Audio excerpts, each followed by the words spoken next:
What is going on, everyone? Welcome into Big Time Football Talk. Make sure to like and subscribe if you enjoy this video. So when I get into this, I want to break down the Florida Gators 2020 football preview. Florida is a team that had a great year last year, only losing to the two teams that ended up playing in the SEC championship game, Georgia and LSU.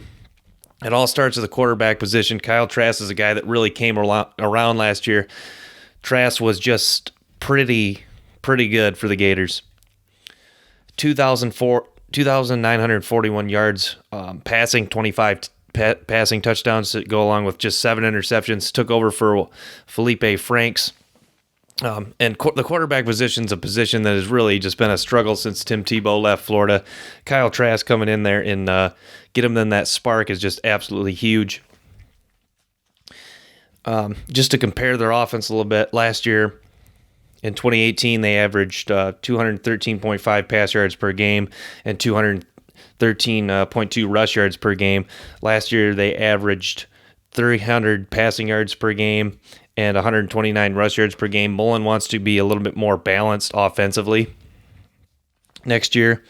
But they absolutely love the rise in the passing game. They were third best passing attack in the SEC last year. They also returned Kyle Pitts at tight end, one of the best tight ends in college football. Could likely be the number one tight end off the board in the 2021 NFL Draft. It'll likely be a debate between him and Pat Freiermuth of Penn State. Pitts was first-team All-SEC last year. Had 51 catches for the Gators. Big 6'6" frame.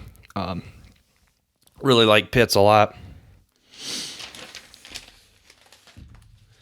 At the wide receiver position, they returned Trevin Grimes, Copeland, and Kadarius Toney, likely the other two starters.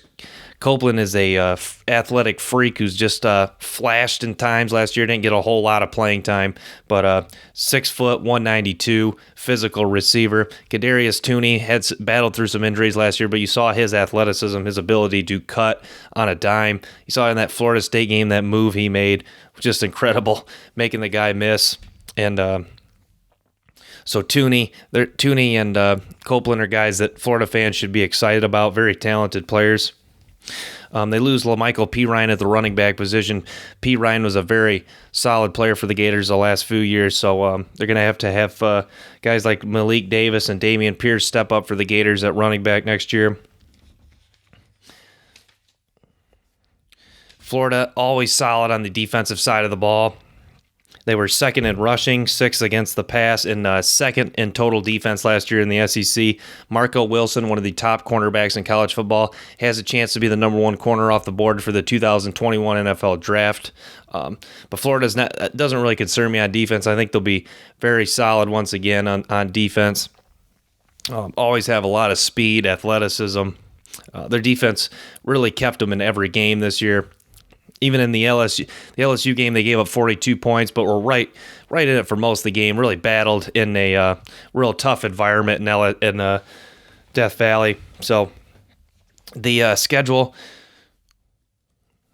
sets up for Florida to head in the LSU game 5-0. The first opening games are Eastern Washington, Kentucky, South Alabama, Tennessee, and South Carolina. I expect Florida to go 5-0 heading into LSU, a game that's at Florida this year, which is huge for the Gators. The LSU has to come to the Swamp with a new starter and quarterback. It's not going to be Joe Burrow this time. And I just want to say this. I love what Dan Mullen has done. I think he's a great offensive-minded coach, offensive coordinator for Urban Meyer when he was back at Florida, former head coach for Mississippi State, really made Mississippi State relevant for a few years with Dak Prescott, got him up ranked number 1 in the country at one point. So Dan Mullen, I knew he was the right guy for the job. At Mississippi State, did well, but never won him a national title, which is something that he's promised at Florida, something that he definitely has a great shot at doing. But at Florida, it's an easier place to recruit, and there is just talent galore in the state of Florida, and he has the speed on defense. The defense is there, and he's got weapons on offense, and now he has a quarterback. So I already predicted Florida to make the college football playoff. And they have a great shot, as good a shot as any this year with a lot of SEC teams with new quarterbacks. So watch out for the Gators in 2020. Thanks for tuning in to Big Time Football Talk. Stay tuned for more clips. Peace.